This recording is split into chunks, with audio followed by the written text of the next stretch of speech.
আজ ভালো বেচা কিনা হলো। তাই? হ্যাঁ, এমন বেচা কিনা এর আগে কখনোই হয়নি। চলো আজ আমরা একটা ভালো রেস্টুরেন্টে গিয়ে খাওয়া দাওয়া করি। না না, রেস্টুরেন্টে যেতে হবে না, যাও ঝালমুড়ি নিয়ে এসো। অনেকদিন দুজন মিলে একসঙ্গে বসে ঝালমুড়ি খাইনি। আচ্ছা ঠিক আছে, তুমি ওখানে বসো, আমি নিয়ে আসছি।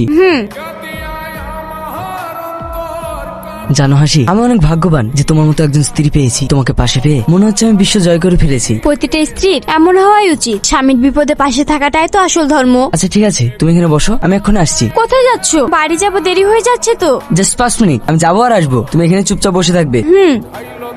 কি গো, কোথায় যাচ্ছ? রান্না করতে। আজ রান্না করতে হবে না। কেন? আজকে কি আমরা উপোস থাকবো? আমার তো এখনই খিদে পেয়ে গেছে। না, উপোস থাকবো না। আরে রাখো তো, এই নাও, এতে বিরিয়ানি আছে। আজকে আমরা বিরিয়ানি খাবো। কি বিরিয়ানি? এত টাকা খরচ করার কি দরকার ছিল?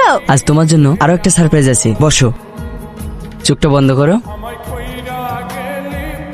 চোখটা খোলো। হ্যাঁ নূপুর, এখন আবার এসব আনতে গেলে কেন?